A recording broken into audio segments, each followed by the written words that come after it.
Hola, bienvenidos al podcast Medicina en 30, un espacio para compartir y difundir temas de actualidad médica de una manera ágil y concisa. Hola a todos, yo soy el doctor Carlos Escobedo. Bienvenidos a un episodio más de Medicina en 30. El día de hoy tenemos un episodio especial dedicado a la importancia de la vacunación contra el COVID-19. Se encuentran aquí conmigo estudiantes de medicina, María José Rentería, Marcela Güemes, y el día de hoy tenemos a dos invitados que nos van a ayudar a desarrollar este tema. La doctora Adriana Elizabeth Monsiváis Surenda, ella es médico con maestría y doctorado en ciencias médicas y profesor de la Facultad de Medicina en el Departamento de Inmunología. Y tenemos también con nosotros al doctor Roberto González Amaro. Él es también médico, egresado de nuestra facultad, es investigador SNI3 de nuestro país. Y bueno, pues él es también profesor desde hace mucho tiempo de nuestra facultad en el Departamento de Inmunología. Entonces tenemos, bueno, pues el día de hoy a dos personas que saben mucho de inmunología y que van a platicar con nosotros acerca de los aspectos inmunológicos de las vacunas contra el COVID. Hay muchísimas dudas acerca de qué es lo que está sucediendo con estas vacunas que fueron desarrolladas de una manera expedita para la emergencia sanitaria que tuvimos en el mundo.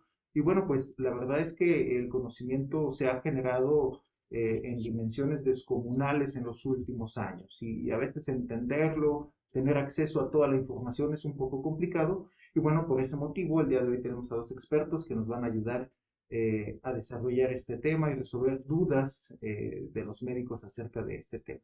Muchísimas gracias y bienvenidos. Gracias por invitarme. Doctor González Amaro, me gustaría que empezáramos platicando un poquito acerca de cómo fue que se desarrollaron estas nuevas vacunas que además, bueno, fueron desarrolladas en un tiempo récord ante la pandemia. Bueno, sí, ya existían antecedentes de investigación en el área de vacunas y estas vacunas de RNA mensajero tenían ya tiempo disponibles desde el punto de vista experimental, con evidencias muy sólidas de su inmunogenicidad y su efectividad. Sin embargo, pues no habían sido llevadas a la práctica y fue justamente la aparición de esta pandemia la que dio lugar a que compañías farmacéuticas que ya conocemos, Pfizer, principalmente y Moderna, pues hicieran uso de esa tecnología ya disponible, al principio con algunas dudas y luego se hizo evidente que es una forma muy efectiva de fabricar vacunas, entre otras cosas porque es una plataforma bastante versátil. Ahora que estamos con esto que seguramente vamos a hablar de las variantes y de las mutaciones, etcétera, este tipo de plataformas para producción de vacunas, su versatilidad da la posibilidad de modificar de forma relativamente rápida preparados de vacuna. Doctor Monsiváis. Sí, doctor. Otra gran duda que surge entre los médicos no especialistas en vacunas, en inmunología, es ¿a qué se debe esta gran diversidad de efectos secundarios entre los vacunados con diferentes marcas, formas de vacunas contra COVID? Sí, bueno, pues se debe a muchos factores, ¿sí? Uno que es importante son las infecciones previas con coronavirus. Ya sabemos que hay al menos 4 coronavirus que son causantes de catarro común y que circulan desde hace tiempo. Entonces hay muchas personas que han tenido infecciones. Estos coronavirus tienen una estructura del todo similar antigénica y genómica del todo similar al SARS-CoV-2. Entonces, el que un individuo haya tenido un contacto previo con antígenos que son del todo similares, empezando por la proteína S, hace que pueda tener fenómenos de memoria inmunológica muy importantes, con reacciones importantes desde el punto de vista inmunológico. Y ya sabemos que cuando se generan este tipo de respuestas pueden liberarse, por ejemplo, interferón de manera muy importante. Y ya nuestros estudiantes cuando cursan ahí inmunología saben que el interferón es el responsable, la liberación es el responsable de muchas de las molestias asociadas al catarro común o a infecciones virales, como es el malestar general, como es incluso las mialgias, etcétera. Eso ya se sabe. Y también se sabe que las vacunas, por sus adyuvantes, uno de los efectos de los adyuvantes es también la liberación de otras citocinas, como interleucina 1, ¿no? Que ya también nuestros estudiantes saben que es el pirógeno endógeno y que puede dar lugar. Y también nuestros estudiantes saben que la constitución genética de los humanos afecta de manera que es muy diversa, afecta de manera muy importante al sistema inmune. Tenemos muchas personas que son hiperproductoras de interferones tipo 1, que además otra de las características que ya sabemos, otra de las consecuencias que tiene esa hiperproducción de interferones tipo 1 por infecciones virales es una predisposición a enfermedades autoinmunes, ¿verdad? Entonces, sí, bueno, todo esto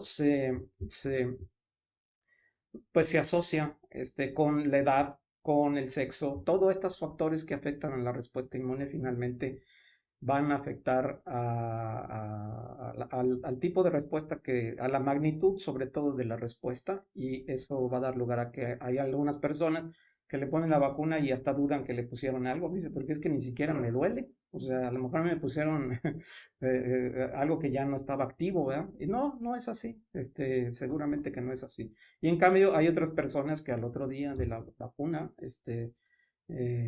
están muy mal, se siente un malestar general muy importante, una fatiga muy importante. Entonces, todos esos factores, y obviamente también influye si es la primera dosis y la segunda dosis, ¿verdad? Por las razones que acabamos de comentar.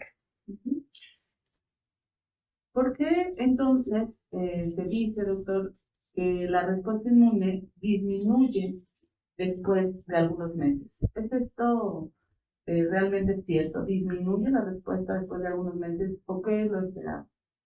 Sí, sí disminuye, porque es normal. Aquí podemos también acordarnos con los estudiantes de cómo es una respuesta inmune normal y cómo la evolución fue conformando al sistema inmune para que las respuestas inmunes fueran temporales, no fueran permanentes. Así es como funciona normalmente el sistema inmune. El sistema inmune ante una infección genera entonces esa respuesta. Vamos a poner el caso más sencillo, la de los anticuerpos, ¿verdad? Se produce entonces niveles elevados de anticuerpos y lo esperado es que esos niveles de anticuerpos eliminen al agente infeccioso. Y una vez que ocurre eso, desde el punto de vista biológico, esos anticuerpos ya no cumplen ninguna función.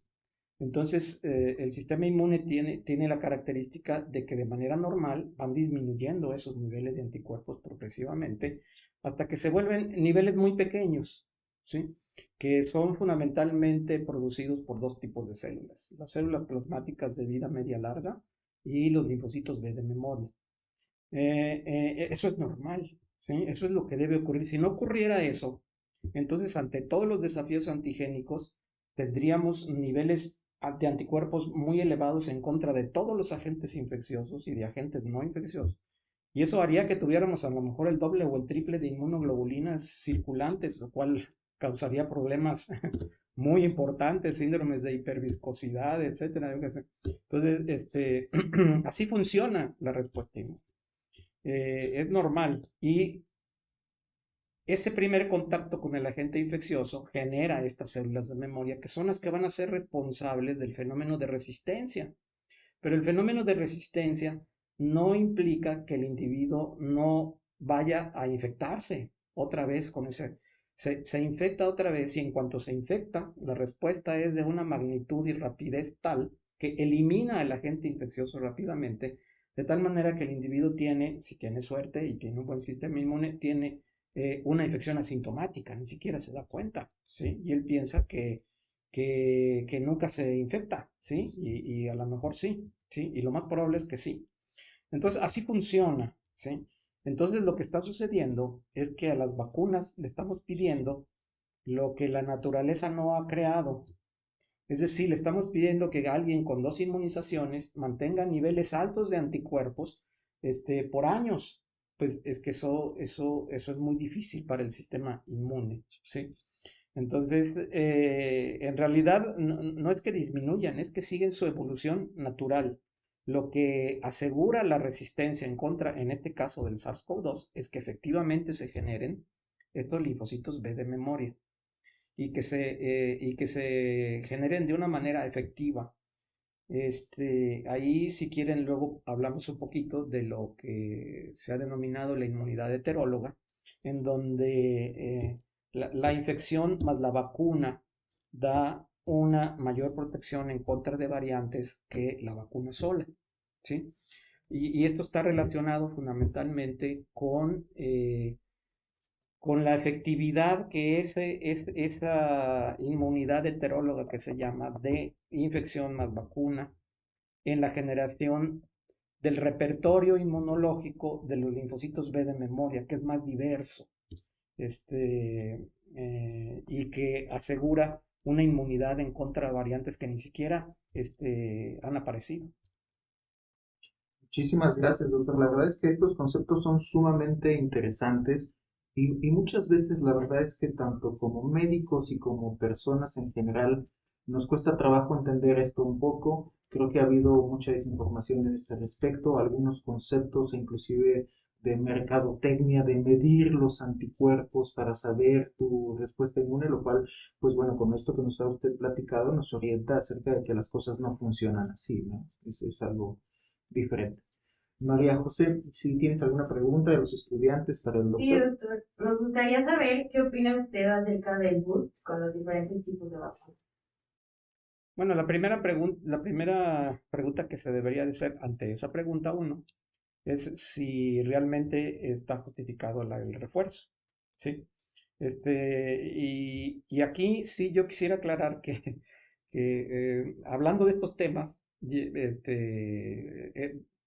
lo que voy a expresar es mi opinión, que puede no coincidir con la de las autoridades sanitarias de este país o de otros países, ¿verdad? Pero yo como inmunólogo, pues voy a responder, ¿verdad? Lo que yo considero que es lo correcto. Entonces, sí, la primera pregunta entonces sería, lo primero que había que responder es si se requiere este refuerzo. Sí, sí se requiere, sí.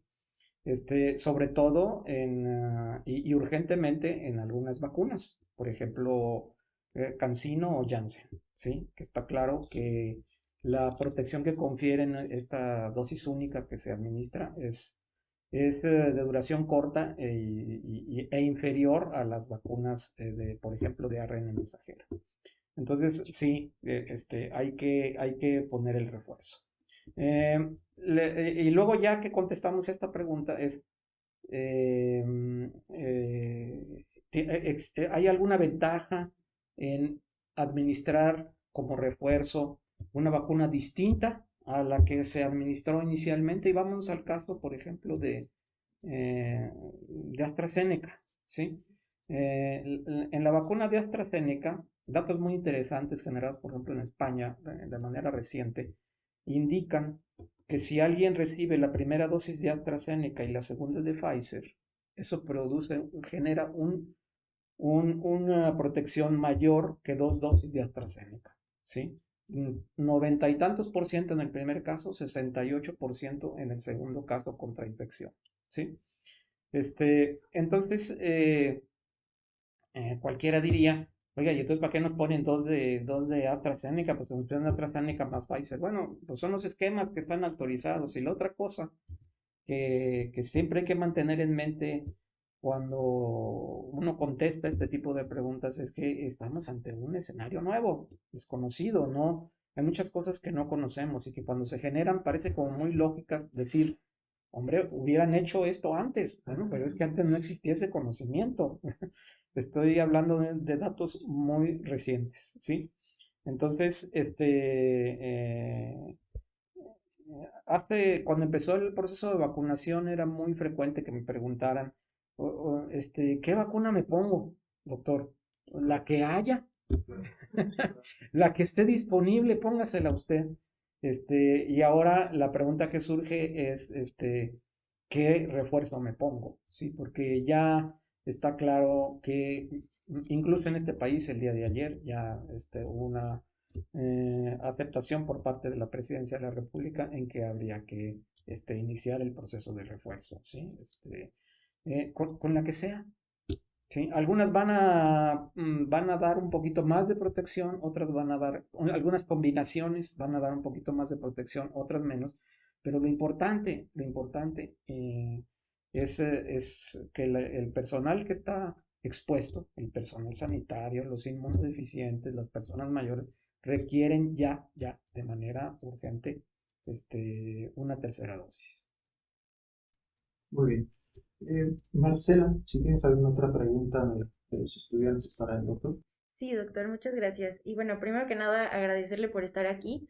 La verdad, todo lo que ha comentado ya resolvió varias de las dudas que tenemos como estudiantes, pero algo que acaba de mencionar ahorita sobre los inmunodeficientes, bueno, nos gustaría saber qué información hay acerca de la efectividad de la vacuna en este tipo de población y en personas que tienen enfermedades autoinmunes. Sí, cuando uno habla de inmunodeficientes, está hablando de una población muy heterogénea de pacientes, ¿no? Están desde los inmunodeficientes, con inmunodeficiencias congénitas graves, combinadas, hasta los individuos que tienen, por ejemplo, infección por HIV, pero que están perfectamente controlados, con carga viral cero. Es todo un espectro, ¿sí? Entonces, y ahí metemos también a los pacientes con enfermedades autoinmunes, fundamentalmente porque reciben agentes inmunosupresores, ¿verdad? Pero otra vez, hablando de enfermedades autoinmunes, tenemos desde los pacientes, por poner un ejemplo, que tienen la enfermedad autoinmune más frecuente, que es las enfermedades tiroideas autoinmunes.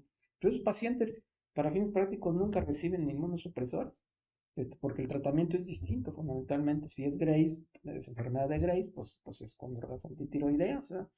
Y si es Hashimoto, pues es que prácticamente no hay que hacer nada más que esperar a que esté hipotiroideo para hacer la terapia de reemplazo, porque no vale la pena la administración de inmunosupresores en esos casos. Entonces tenemos todo un espectro, ¿sí? Y tendríamos que individualizar, incluso dentro de las enfermedades autoinmunes que sí requieren tratamiento inmunosupresor, artritis reumatoide, lupus eritematoso generalizado, etcétera, pues otra vez hay desde los pacientes que reciben dosis bajas de metotrexato y un antiinflamatorio, y es todo lo que toman. Y esos individuos son, para fines prácticos, inmunocompetentes, ¿sí? Incluso al inicio de esto, hubo algunos datos que sugirieron, aunque esto no confirmado, que esos individuos que estaban tomando pequeñas dosis de inmunosupresores estaban protegidos contra las formas graves, porque hay que acordarnos que las formas graves es un fenómeno fundamentalmente hiperinflamatorio, más que un virus muy agresivo, y que requieren el uso de inmunosupresores y de agentes antiinflamatorios. Entonces, incluso, entonces hablar así en general de inmunodeficientes es todo un espectro, ¿verdad? Pero en general podríamos decir que los individuos que sí tenemos razones para pensar que son inmunodeficientes, pacientes con cáncer que están recibiendo quimioterapia de manera importante, agentes citotóxicos, etcétera, pacientes con HIV que no están bien controlados, que tienen virus circulando, HIV circulando.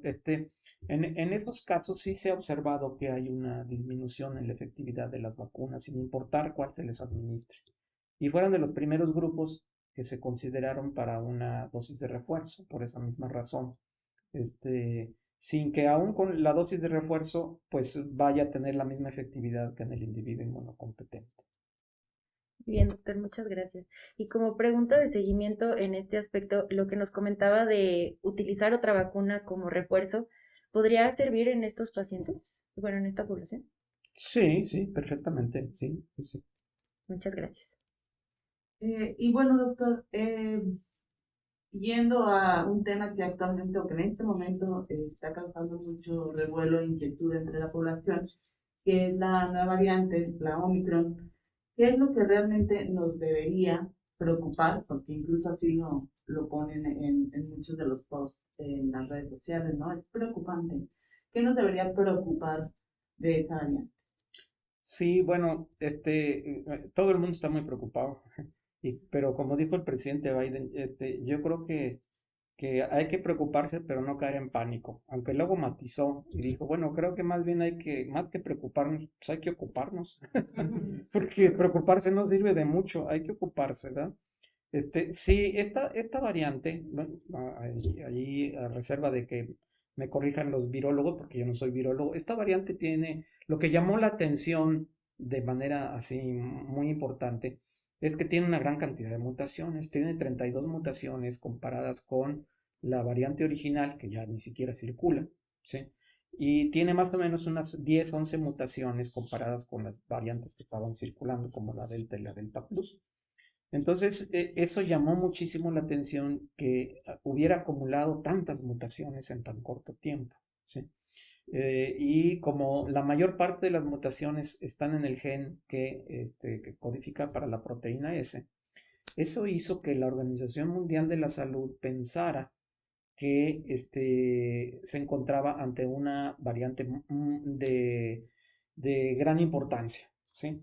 Ustedes ya saben que las variantes se clasifican en las que no son de interés, las que son de interés, las que son de preocupación y las que son de mucha preocupación. Hasta el momento no hay ninguna que sea de mucha preocupación, todavía esa no existe, pero la categoría existe.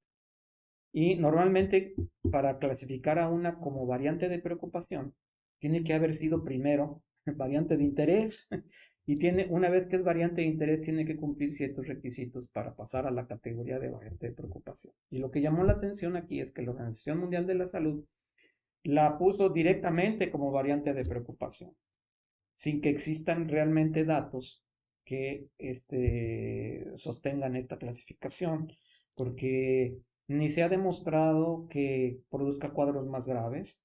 Hay algunas evidencias solo preliminares de que pueda ser más transmisible, pero no es contundente. Tampoco hay evidencias de que sea más resistente a las vacunas, pero podría ser. Todo esto podría, pero en este momento no se tiene esa información.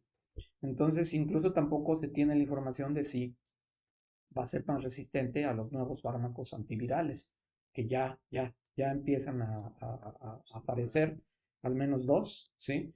Con una efectividad bastante aceptable. Entonces, esto tampoco se sabe. Sí se sabe que que esas mutaciones no afectaron a la polimerasa del virus. Y esas drogas lo que hacen es inhibir la polimerasa del virus, ¿sí? Entonces eso es un dato interesante también y que está en contra de que estemos demasiado preocupados. Hay que ocuparnos, hay que mantener lo que ya sabemos, el cubrebocas, todos los que estamos aquí estamos con cubrebocas, y así nos mantenemos y hay que mantener esto. Y otra de las cosas que hay que ocuparse, pues es en detectarlo, ¿verdad? Estamos preocupados porque venga, pero ¿quién está llevando a cabo toda la mecánica para la detección de esta variante, ¿no? Entonces, esa es otra forma también de ocuparse del asunto. A este respecto, yo creo que es de interés decirles que estamos a punto ya de estar en posibilidades en el Centro de Investigación en Ciencias de la Salud y Biomedicina, un centro de la universidad con una relación muy estrecha con esta facultad. Eh, Vamos a estar en posición de detectar a la variante Omicron, ¿sí? De manera preliminar, aunque luego esto tiene que confirmarse por secuenciación del genoma del virus. Excelente. Sin duda alguna, esta pandemia pues nos ha cambiado la vida y nos ha cambiado la forma en la cual trabajamos y nos adaptamos. Y creo que esta va a ser la constante en los próximos años, no solamente con esta variante, sino con las que vengan después de esta. María José, ¿tenemos alguna otra pregunta de los estudiantes que quisiera hacer? Sí, una de las preguntas que también habían surgido era justo lo que comentaba el doctor, que cómo iba a ser esta nueva detección y cómo a lo mejor yo, paciente, cómo elijo yo la mejor prueba para evitarme un falso negativo. Sí, de acuerdo a a todos los datos que todavía faltan datos, obviamente, todo indica que los actuales kits que se están utilizando para el diagnóstico por reacción en cadena de polimerasa detectan perfectamente al virus. De hecho, hay un kit que es muy interesante. Estos kits normalmente amplifican 3 genes del virus para estar muy seguros de que la prueba efectivamente es positiva o negativa. Y hay un kit en donde por las mutaciones, uno de los genes característicamente nunca se amplifica, ¿sí? Cero, se amplifica cero. Entonces, con este kit es tan sencillo como que si esto ya es una evidencia muy importante de que pudiera ser esta variante. Y luego, ya existen una serie de reacciones de PCR implementadas en los laboratorios, entre otros en el ZigZag, que detectan, por ejemplo, la variante Delta o la variante Delta Plus, etcétera, de manera preliminar, porque esta detección que se hace por PCR no tiene una fidelidad del 100%, tiene que ser confirmada por secuenciación. Pero bueno, ya eso se manda a secuenciar y ya se confirma, pero de momento no habría que preocuparse mucho. Los datos indican que no habría que preocuparse porque los kits que se están utilizando en la actualidad no detecten a la variante. Marcela, ¿tenemos alguna otra pregunta? Sí, doctor. Otra de las preguntas que surgía era en el caso de la vacunación. Por ejemplo, hay diferentes vacunas aquí en México y fueron llegando a diferentes tiempos. Entonces, surgía la duda, por ejemplo, los que se vacunaron con CanSino, si podían ponerse otra vacuna inmediatamente. Y, por ejemplo, había personas que hasta bromeaban, ¿no? De que, ay, quiero completar las gemas del infinito, me voy a poner todas las vacunas disponibles.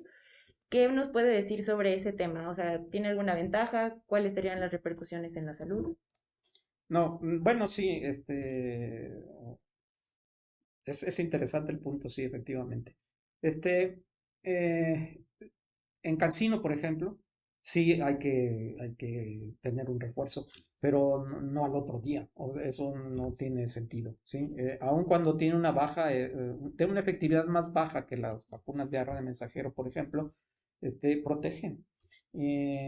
Protege contra, bueno, y también luego lo que es complejo es contra qué protege, ¿verdad? Porque se protege contra infección asintomática, contra infección leve, contra muerte, contra enfermedad grave. Cuando uno dice, no, es que sí ¿protege contra qué? ¿Verdad? En fin, esto hace que el tema sea complejo, pero aún la CanSino confiere un aceptable nivel de protección contra enfermedad grave, que es lo que más importa, ¿sí? Aunque epidemiológicamente también es muy importante lo de la infección, ¿sí? Pero no, en el caso de alguien que recibió CanSino, es muy deseable que reciba una vacuna distinta de CanSino, ¿sí? Y lo que se ha sugerido es que sea una vacuna de RNA mensajero. La otra cosa es la temporalidad, ¿sí? Eso que estábamos diciendo. Y al otro día me pongo otra y al otro no. También el fenómeno de recepción de múltiples vacunas puede dar lugar a fenómenos indeseables, ¿sí?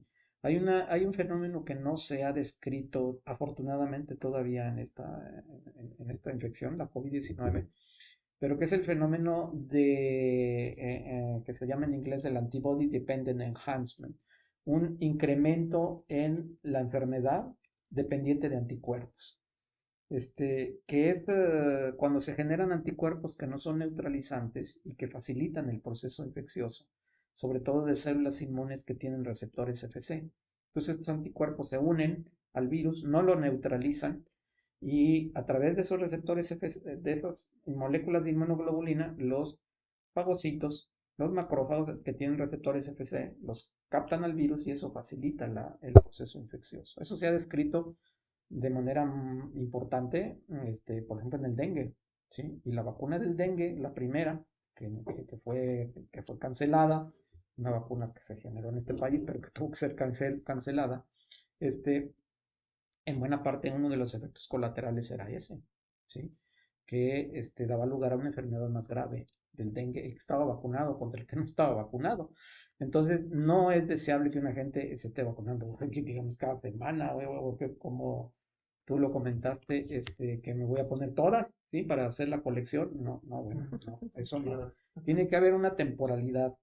Y este respecto es muy interesante, hablando ahí de la vacunación heteróloga, el fenómeno de inmunidad heteróloga, es que la separación entre la primera y la segunda vacuna que ocurrió en forma no deseada en ese momento, porque no había vacuna para la segunda dosis. Entonces se había dicho que era a las 4 semanas y luego empezaron, no, pues que a las 6, que a las 8, Alguien hizo un estudio muy interesante, que los individuos que habían recibido a la semana entre la 10 y la 12, la segunda dosis de AstraZeneca, eso confería una mejor protección que los que habían recibido en el periodo que se había inicialmente establecido. Aparentemente porque este fenómeno favorece una mejor generación de linfocitos B de memoria, con un repertorio otra vez más amplio, ¿sí? Por fenómenos que sería muy largo aquí explicar y que no es el propósito, pero es así, ¿sí? Entonces, no es deseable eso de estarse haciendo vacunas todas y muy seguido, pero sí es necesario, no deseable, sino necesario, los refuerzos, que deben de ser los refuerzos entre 6 y 9 meses después de la última dosis. Interesante, doctor, muchas gracias. Tenemos otra pregunta. Sí, doctor. Como última duda que tenemos por parte de los estudiantes es, actualmente, pues por temporada de influenza, ¿cuál sería la dinámica correcta, retomando esta crisis de la temporalidad entre influenza y a quienes apenas reciben su primera dosis COVID? Ahí sí no hay ningún problema, porque los virus son totalmente distintos y no hay fenómenos de reacción cruzada ni nada. Las clonas que van a estimular, las clonas de linfocitos B que estimulan la vacuna contra el SARS-CoV-2 y la influenza son totalmente distintas. Y nuestro sistema inmune ahí sí está muy bien hecho para lidiar con respuestas inmunes simultáneamente ante diversos agentes infecciosos. Ahí no hay ningún problema, o por lo menos no hay ninguna evidencia de que lo haya. De hecho, en algunos lugares, en algunos países, en Estados Unidos, ponían las vacunas en forma simultánea. En un brazo influenza, en otro brazo la vacuna contra la COVID. Ahí sí no hay que preocuparse por la temporalidad entre una y otra. Aunque alguien pueda decir que no, que si le acaban de poner la de la influenza no se puede poner, sí se puede, no hay problema. Muchísimas gracias, doctor. Estamos muy agradecidos de que haya estado con nosotros el día de hoy. La verdad es que ha sido de muchísima utilidad esta puesta al día y la respuesta a las preguntas de los estudiantes. Y bueno, pues la verdad es que quiero mencionar esto como mensaje para los estudiantes. Esta es una muestra de la importancia de las materias básicas en nuestra facultad. La inmunología está en todo lo que nosotros vayamos a hablar de medicina y sin duda alguna en este tema de vacunas, COVID, infecciones, pues como nos ha demostrado el doctor González Amaro, tiene una importancia aún mayor. Aquí radica la importancia de entender qué es lo que está sucediendo de una manera un poquito más a profundidad. Doctor González Amaro, le dejo el micrófono para un último comentario, algo que nos quiera usted transmitir. Sencillamente agradecerles la invitación, agradecer a los estudiantes su interés. Ojalá que pues, lo que aquí platicamos de manera relajada les sea de utilidad y acuérdense ustedes, la inmunología es una de los campos de la biomedicina que más cambian. Entonces a lo mejor dentro de unos meses lo que dijimos aquí, algunas cosas habría que o matizarlas o corregirlas. Eso también mensaje para los estudiantes. No porque hayan escuchado algo aquí, lo den como una verdad absoluta y yo ya sé lo que pasa y no, eso hay que mantenerse leyendo y actualizando. Doctora Monsiváis, un mensaje final. Pues primero que nada agradecer la invitación. Nuevamente creo que esta es una oportunidad para transmitir a los estudiantes conocimiento que rompa mitos. Agradecer al doctor González Amaro por estar aquí también en la plática y ayudarnos a resolver muchas de las dudas que constantemente surgen y que a veces es difícil explicar. Bueno, él las explicó de forma muy sencilla y muy fácil de seguir y claro, pues agradecer nuevamente. Sería todo. Muchas gracias. Bueno, pues muchísimas gracias a todos los que nos han acompañado el día de hoy.